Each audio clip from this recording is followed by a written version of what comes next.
Wi-Fi Protected Access and Wi-Fi Protected Access 2 are two security protocols and security certification programs developed by the Wi-Fi Alliance to secure wireless computer networks. The Alliance defined these in response to serious weaknesses researchers had found in the previous system, WEP. WPA became available in 2003. The Wi-Fi Alliance intended it as an intermediate measure in anticipation of the availability of the more secure and complex WPA2. WPA2 became available in 2004 and is a common shorthand for the full IEEE 802.11i standard. A flaw in a feature added to Wi-Fi, called Wi-Fi Protected Setup, allows WPA and WPA2 security to be bypassed and effectively broken in many situations. WPA and WPA2 security implemented without using the Wi-Fi Protected Setup feature are unaffected by the security vulnerability. WPA, the Wi-Fi Alliance intended WPA as an intermediate measure to take the place of WEP pending the availability of the full IEEE 802.11i standard. WPA could be implemented through firmware upgrades on wireless network interface cards designed for WEP that began shipping as far back as 1999. However, since the changes required in the wireless access points were more extensive than those needed on the network cards, most pre-2003 APs could not be upgraded to support WPA.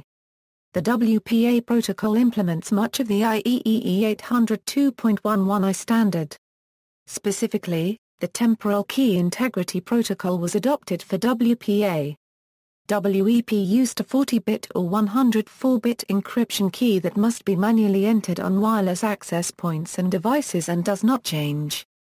TKIP employs a per-packet key, meaning that it dynamically generates a new 128-bit key for each packet and thus prevents the types of attacks that compromise WEP.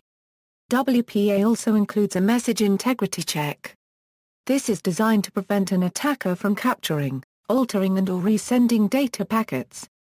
This replaces the cyclic redundancy check that was used by the WEP standard.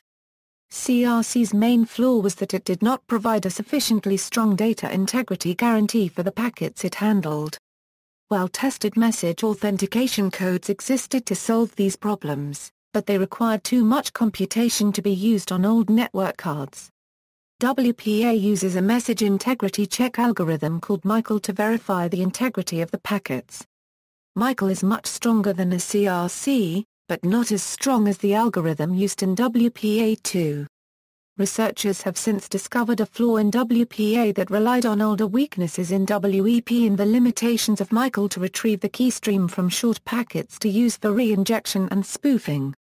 WPA2 WPA2 has replaced WPA. WPA2, which requires testing and certification by the Wi-Fi Alliance, implements the mandatory elements of IEEE 802.11i. In particular, it introduces CCMP, a new AES-based encryption mode with strong security. Certification began in September 2004. From March 13, 2006, WPA2 certification is mandatory for all new devices to bear the Wi-Fi trademark. Hardware support. WPA was specifically designed to work with wireless hardware that was produced prior to the introduction of the WPA protocol, which had only supported inadequate security through WEP. Some of these devices support the security protocol only after a firmware upgrade. Firmware upgrades are not available for some legacy devices. Wi-Fi devices certified since 2006 support both the WPA and WPA2 security protocols. WPA2 may not work with some older network cards. Security. Pre-shared key mode is designed for home and small office networks that don't require the complexity of an 802.1x authentication server. Each wireless network device encrypts the network traffic using a 256-bit key. This key may be entered either as a string of 64 hexadecimal digits, or as a passphrase of 8 to 63 printable ASCII characters. If ASCII characters are used, the 256-bit key is calculated by applying the PBKDF2 key derivation function to the passphrase, using the SSID as the salt and 4096 iterations of HMACSHA1. Weak password, shared key WPA and WPA2 remain vulnerable to password cracking attacks if users rely on a weak password or passphrase. To protect against a brute force attack, a truly random passphrase of 20 characters is probably sufficient. Brute forcing of simple passwords can be attempted using the AirCrack suite, starting from the four-way authentication handshake exchange during association or periodic re-authentication. To further protect against intrusion, the network's SSID should not match any entry in the top 1000 SSIDs, as downloadable rainbow tables have been pre-generated for them and a multitude of common passwords.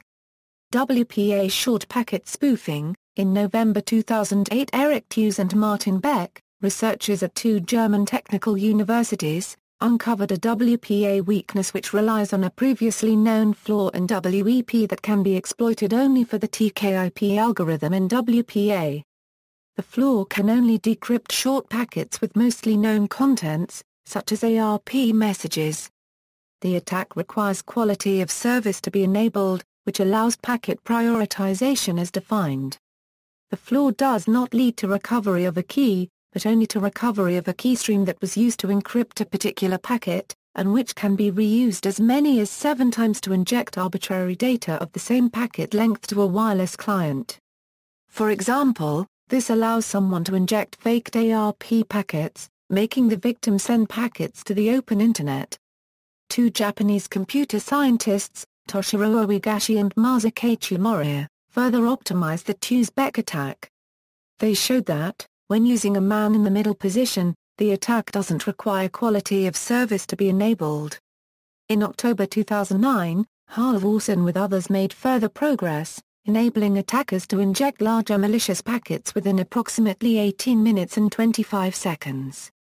In February 2010, Martin Beck described a vulnerability which allows an attacker to decrypt all traffic towards the client, though he did not implement and test it. In May 2013, Matthew Vanoff and Frank Piessens built on the ideas of Martin Beck and implemented 3 additional attacks. They demonstrated how fragmentation can be used to inject an arbitrary amount of packets, and showed in practice how to decrypt all traffic sent to a client. Their attacks do not require CoS to be enabled and do not require a man-in-the-middle position.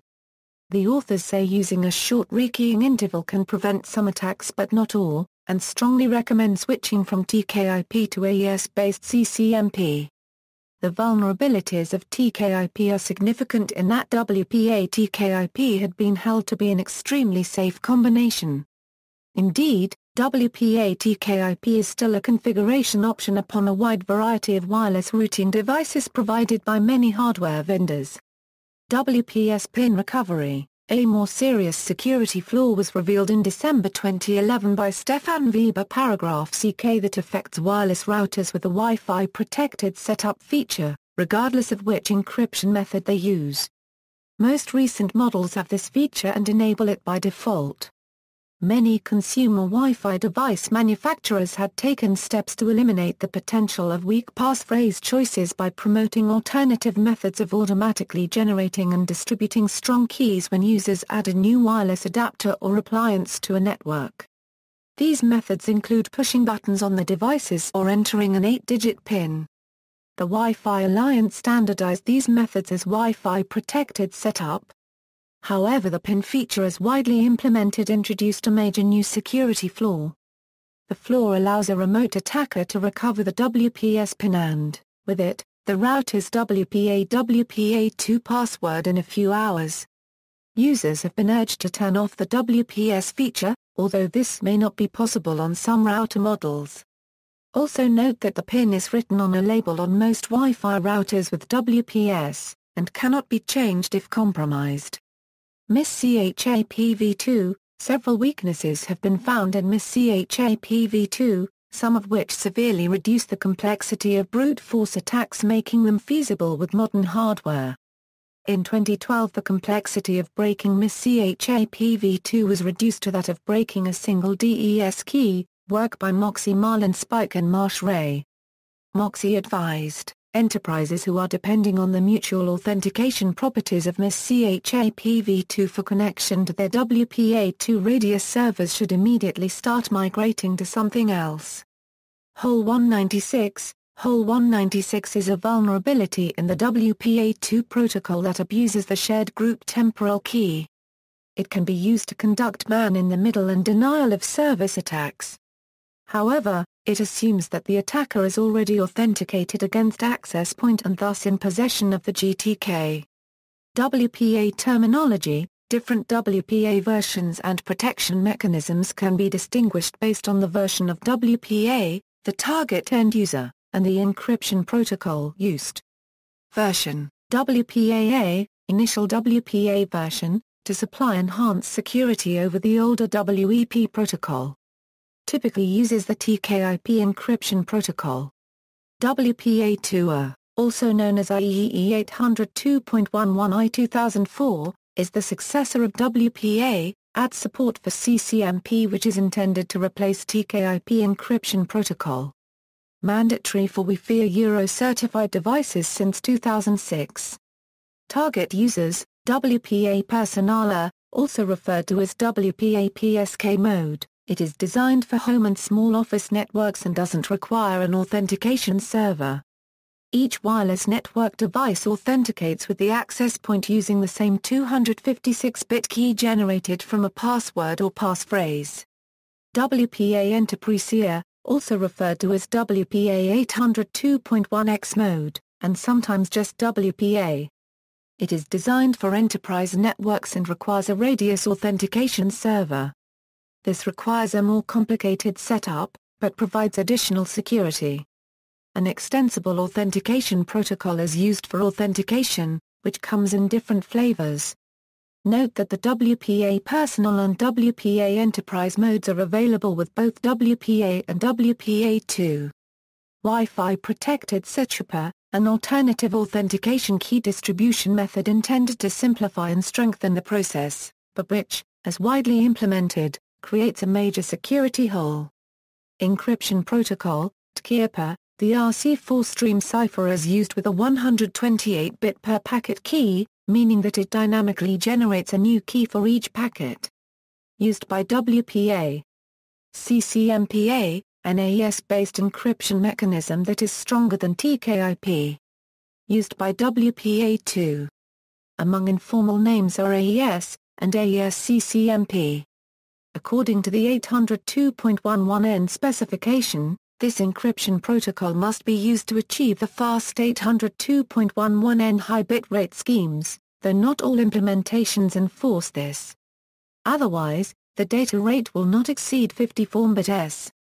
EAP extensions under WPA and WPA2 Enterprise. In April 2010, the Wi-Fi Alliance announced the inclusion of additional extensible authentication protocol types to its certification programs for WPA and WPA2 Enterprise certification programs. This was to ensure that WPA Enterprise certified products can interoperate with one another. Previously, only EAP TLS was certified by the Wi-Fi Alliance. As of 2010, the certification program includes the following EAP types: EAP TLS, EAP TTLS MSCUP2, PEAPVO/EAP MSCUP2, PEAPV1/EAP GTC, PEAP TLS, EAP SIM, EAP AKA, EAP Fast. 802.1x clients and servers developed by specific firms may support other EAP types. This certification is an attempt for popular EAP types to interoperate. Their failure to do so as of 2013 is one of the major issues preventing rollout of 802.1x on heterogeneous networks. Commercial 802.1x servers include Microsoft Internet Authentication Service and Juniper Networks Steel-Belted Radius. Free Radius is an open-source 802.1x server. References. External links, Official Standards Document, IEEE STD 802.11 I-2004. IEEE. July 23, 2004. ISBN A0-7381-4074-0 Wi-Fi at DMOZ, Wi-Fi Alliance's Interoperability Certificate page, Weakness and Passphrase Choice in WPA Interface, by Robert Moskowitz. Retrieved March 2, 2004.